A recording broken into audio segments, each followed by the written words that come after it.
Hello, daydreamer. I hope you are having a wonderful day. I have a story for you. Travelling Ava arrives on the Isle of Neverwas. Travelling Ava wiggled her toes. She was sitting comfortably at the kitchen table, sipping sweet milky tea from her rainbow mug. Sweet milky tea is her favourite drink in the world. Today was a good day for a walk. Really, any day is a good day for a walk. But today had a fizz in the air, and Ava couldn't wait to leave the house. Travelling Ava is an adventurer, explorer, and magical travelling doll. Ava has had lots of adventures and knows that it is best to be prepared. She takes her explorer bag wherever she goes. Ava finds that she has lots of unexpected adventures. She can't explain why this happens, but she knows that it's best to pack some snacks. Her explorer bag is filled with random items that might come in handy, like a piece of string, a paper clip, even a birthday balloon. I have no idea what she does with all this stuff or if it's actually useful, but I'm not an adventurer. Travelling Ava finished her tea, popped a pack of biscuits into her bag, checked she had everything she needed, and headed out the door. Of course, she left her flask of tea on the kitchen bench. It doesn't matter how prepared she thinks she is, there is always something she leaves behind. She is just too excited to get outdoors and start her walks. Travelling Ava loves walking. All the best adventures begin with a walk. You never know where you will end up. One of Travelling Ava's favourite places to walk is alongside the river. She loves this walk because it changes all the time. Not just with the seasons, but also with the tide. At low tide, an assortment of random objects reveal themselves nestled safely in the mud. Ava would like to try mudlarking. It is on her growing list of things to do. Ava spotted a strange glowing light in the distance, and she decided to go investigate. As she reached the edge of the light, a fuzzy feeling of contentment filled her heart with joy. Suddenly, her surroundings changed. Ava was no longer on the path alongside the river. She had travelled somewhere new. The glowing light was gone. Whatever had brought Ava to this place had disappeared. She quickly decided that she couldn't wait around for the glowing light to return.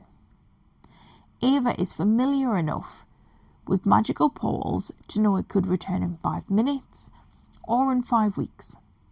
There was no use standing around waiting for something to happen. She decided that the best thing to do was to go explore. Travelling Ava does not have the patience to wait around for something to happen. She could try, but after 3 minutes of waiting, she would be bored, and the next thing she would do is realise that she had wandered off somewhere. She can't help it. Her feet sometimes do their own thing. It takes a while for her brain to catch up.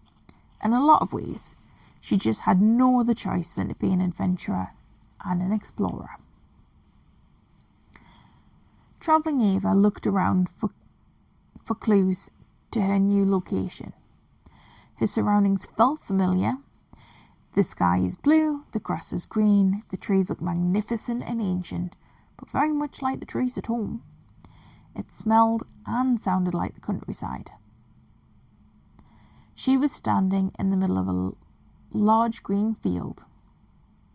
From where she was standing, she couldn't see the edges. She could see mountains in the distance, so tall they had snowy peaks. Before picking a direction to walk, she rummaged through her explorer bag and pulled out a scrap of paper and a pen. In case she needed to find her way back to the spot, Ava started making herself a little map of the landmarks that she could see. Luckily, the spot Ava arrived in the field had large, rough, towering stones. Before making a cross on the map, Ava reached out and touched the cool surface of the stones. She wondered to herself if the standing stones themselves were magical in some way. Maybe this is the portal. Ava folded her small map and slipped it into her pocket. She couldn't see a path across the field, but kept walking. There wasn't much logic to her choice of direction. She picked a direction and started walking. Or maybe her feet picked the direction.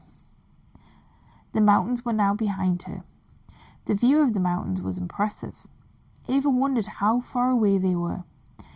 Maybe she would be able to visit them one day. As Travelling Ava trekked across the field, she checked her explorer bag and realised she had left her flask of tea on the kitchen bench. She was thirsty, and her little legs and feet had started to ache. Ava doesn't like the feeling of being lost. It's not that there is no way home. Ava just needs to do some exploring first. After all, she is an adventurer. She has determination, gumption, and an explorer bag full of things that might come in handy. She wished that it included her flask, though. As an explorer, Travelling Ava is never lost. She might not always have adventures that go to plan, but let's be honest, if everything went to plan, could you even call it an adventure? At least it was a nice sunny day. Just when she had started to worry that she had picked the wrong direction to walk, Ava spotted a dry stone wall marking the edge of the field. To her left, the field sloped away from her so she couldn't see where it ended. That didn't matter though. Her pace quickened at the sight of the wall. And she now spotted a stile, even better. She's an okay climber, but Ava can be a bit clumsy and doesn't fancy clambering over the wall. There was nothing unusual about the road on the other side in her opinion. She looked left and right, and her heart skipped as she spotted her first sign. A bus stop. The sign looked a little old-fashioned. Old-fashioned signs always make Ava feel happy. She doesn't know why. For some reason, she finds them reassuring, a connection through time. Nobody was waiting at the bus stop, and Travelling Ava couldn't see a timetable. Without a timetable, the last bus might have already gone past. Her tummy grumbled, and her feet were feeling tired. She only has little legs, and the trek across the field was a long walk, even for an experienced adventurer like herself. She plopped herself down on the lush, cool grass. There wasn't a shelter or a bench at this bus stop, and sometimes there is nothing else to do than sit down and have a little rest. Once again, it was her feet in charge. Ava rummaged through her explorer bag. She pulled out half a packet of chocolate digestives. Not her favourite biscuits, but a 3.5 out of 5 for travel snacks. It would be a 4, but on a hot day like today, the chocolate melts, making them a little bit messy. Still tasted good though. She wiped her fingers on a paper napkin, something else that she had found tucked in her bag. She then pulled the folded map and pen out of her pocket, carefully adding the wall, the stile, and the bus stop before folding the map and placing it carefully in her bag. She wasn't sitting for long before she could hear the distant rumble of an engine. As the bus approached, she leaped up out of the grass and stuck her hand out, indicating to the bus driver that she wanted it to stop. Ava could see that it looked like an old bus, a classic.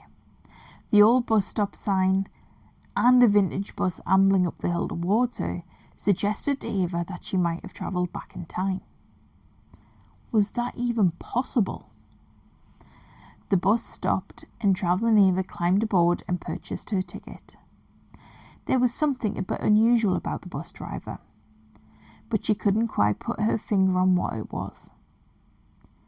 Ava chose an empty seat next to the window. She always picks a window seat. She needed a minute or two to gather her thoughts. This was not her first trip through a magical portal, but it was her first time getting stuck. Travelling Ava was slowly taking in her surroundings. She noticed the top hat first before she noticed the frog who was wearing it. He was sitting at the window seat on the other side of the bus. Travelling Ava looked at the other passengers before deciding that wherever the portal had brought her, it was perhaps the most magical place she had ever travelled to. This might be the start of her best adventure yet. For my daydreamers, mischief makers, and restless souls, welcome to the Isle of Neverwas. You are home.